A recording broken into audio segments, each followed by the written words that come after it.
the top of the class on the road. And it's time to... What's going on? This is Sam from Sam Fit. Checking in with you guys to do well, doing terrific, and we are back with another video. So before we go further, check out the hoodie, the sleeveless hoodie that I'm rocking right now. I'll be running in this later because it will be 60 degrees, and this is part of the new launch that's coming up pretty soon. I'll put the link in the description in case you want to cop anything that's dropping on the line pretty soon. And if you want to grab anything from the website, also you can definitely check them out. If you don't know, I'm sponsored by Flag No Fail. Dope clothing line, premium clothing. You can definitely check them out. And again, like I said, I'll put a link in the description. But we are not talking about sponsorships.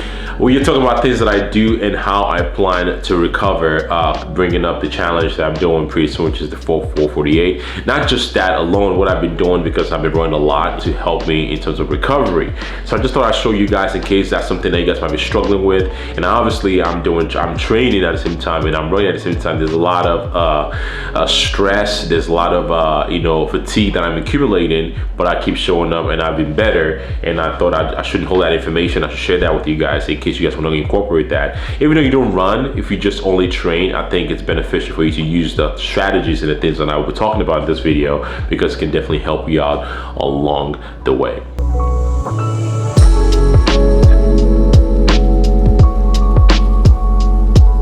So one big factor that's played a tremendous role in terms of my recovery is how I start my day. And how I start my day depending on, what kind of nutrients I feel I get to my body, am I properly hydrated. So I thought I'd take you guys through exactly what my morning routine typically looks like to make sure the rest of the day is going to be properly functioning for me. So the first thing obviously starts with supplementation. And the first thing I normally would take in the morning, if you follow me on Instagram or follow any other previous videos that I've done, this never fails. And the first one is going to be the greens and reds. I'm really out of the reds right now, but I do take the strong greens or reds every morning. And following that is the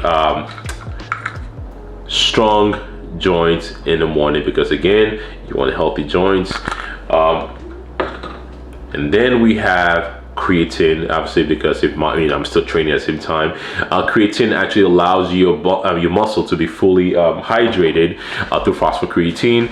So that's why a lot of people might feel like, oh yeah, I feel like I'm holding a lot of water. It's good for you. You feel full, you feel swole, your muscles are hydrated, and you feel stronger while you're taking them. If you're taking them for quite some time too, you should definitely feel the long-term effect of taking creatine. So that's that. And one big impact, something I want to share with you guys. I'm not sure when this video is going to be dropping, but by the time it drops, I believe this should be out, and that is going to be the strong omega. And the reason why you should be taking fish oil if you're not taking fish oil is because, one, it's been shown to help healthy heart function and brain function, inflammation. I've been taking omega-3 fats for a long period of time. I'm taking all the brands, but again, because BPN is a brand that I trust, of course all my supplements are going to be coming from there. So that is my supplementation stack that I take in the morning.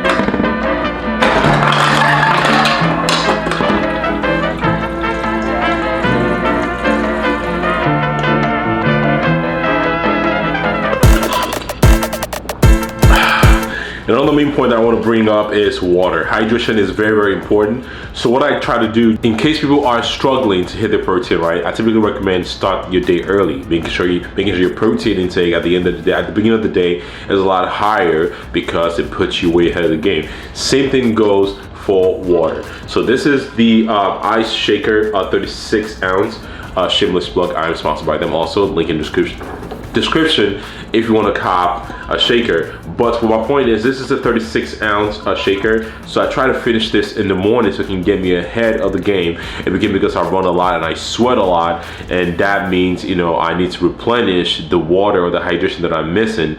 Which brings me to another point, that's something that you can definitely add to this, that's definitely going to help you in terms of hydration and making sure you're replenishing electrolytes. Speaking of electrolyte, this is the BPN electrolyte, and so I mix this two together in the morning. One, I know a lot of times people can struggle to drink water, so when you mix electrolytes or something with a flavor and you add that into combination with some water, it can definitely makes you drink more water throughout the day because it has some sort of flavor into it. But in this case, I am replenishing my electrolytes and getting some hydration done at the same time to just make sure my day and my body is fully hydrated, because a lot of people don't really think about hydration properly. But the more hydrated you are, obviously the more you improve bodily function, your organs, your hormones, your metabolic capacity or the ability for your body to excrete, waste product is definitely elevated because you are ingesting a lot of water, and it helps me recover obviously faster, less cramping, post-run or throughout the day. So one of the tools I've been using since last year, I was gonna do a review on it, but I was not able to just because I had some life altering situation happens, which I'll be talking about in a different video, which ties into the reason why I'm actually doing the 4448 also. But one of the things I've been using is the HYDRAGUN. So they were kind enough to send this to me in December. I was supposed to do a review on it, and I love it. The one I used to use before was some knockoff one that I got on Amazon. Was bulky, was loud, but this right here is very small. I mean, it's very compact. I can fit in my gym. It fits in my gym bag, and I use that on a daily basis. So what I typically do throughout the day, especially I post run or when I wake up in the morning, is I turn this this bad boy on. There you go. It comes in this beautiful case that has a bunch of attachments that you can use for a lot of trigger points, a lot of prongs, and it's definitely been helpful to get to like some of this, like the harder area, your IT bands, your tight hip flexors, your TFLs, low back glutes. Make sure you dig that tightness out.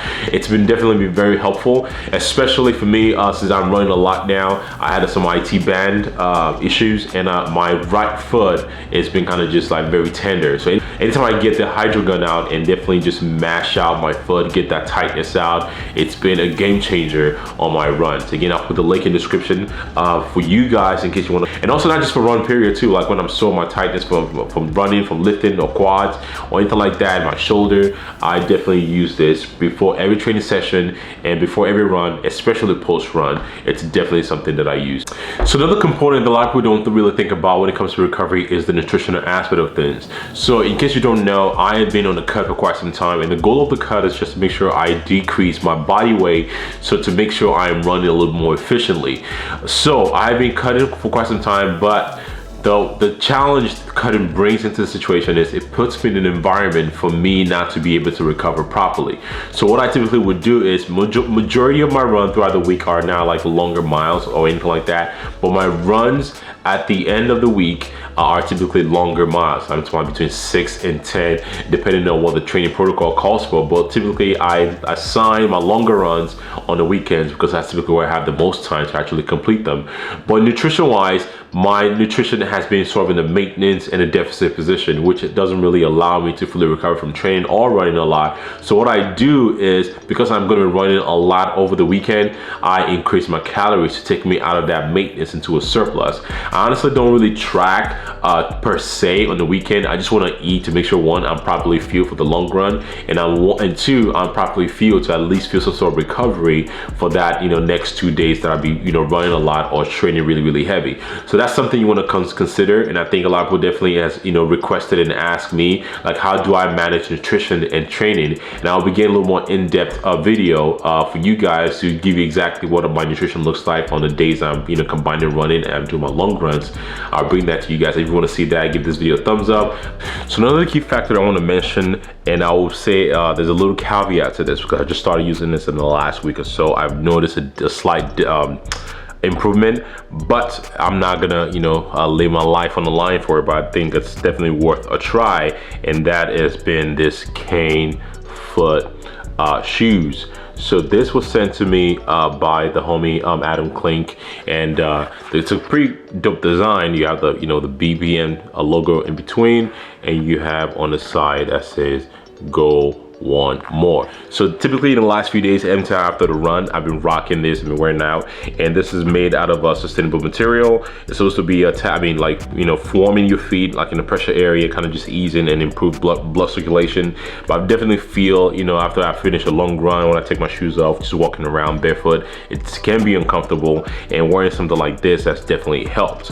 So it's not something, like I said, I would lay my life on the line for it, but so far maybe it's just a placebo effect. I've definitely been trying trying this, and it has definitely been, you know, feeling like it's improving. So that's something I want to, you know, just throw that in there. So that can be like almost like a sub point to the whole recovery plan. But one thing that's major, that's very, very important, I think you should be, you know, applying, or you should be applying to your recovery protocol on a daily basis, and that is stretching. Stretching before a run and stretching after a run. Stretch in the morning, have some sort of stretching routine done. I was watching Nick Bear's story yesterday, and he was talking about how you know, a lot of times, you know, when people have knee problems, I think I've mentioned this on this on this platform before, if you have a lot of knee problems, a lot of times it's not really your knee. If you have some sort of shoulder problem, sometimes it might not be shoulders, but most of the time it is shoulders. But in the case of running, like if you have a lot of knee problems, it's usually not your knee. It has something to do with your hips, it has to do with your TFL, your hip flexor, and things like that.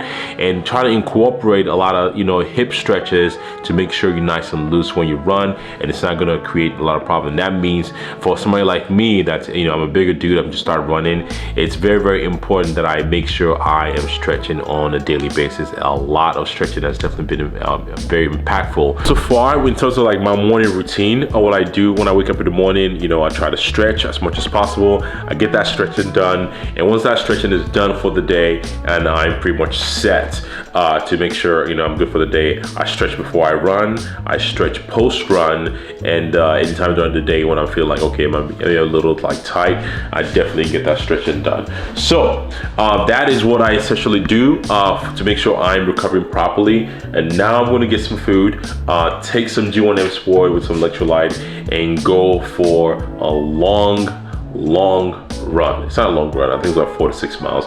And one of the things I've been doing in terms of like, you know, 6 miles, I mean running really, is I haven't followed like any structured plan really, to be exact. I'm just trying to create as much consistency as possible, and what I'm trying to shoot for is durability. I'm trying to become a durable runner, and that means I'm going to be doing a lot of, you know, run by feel, push myself when I need to and pull back when I don't need to. In the last week leading to the 4-4-48, I'm going to be tapering off, hitting the maintenance, and making sure I'm fully ready, replenish any glycogen that I might have lost throughout the training process, and that should put me in a good position to be a little more effective and be able to run the 4-4-48. It's gonna suck, but again, you know, that's why we challenge yourself. And if you're running the challenge, you know, comment below, let me know if there's any, I mean, sort of like, you know, content you want to see towards that challenge. Let me know so I can include that when I make that video.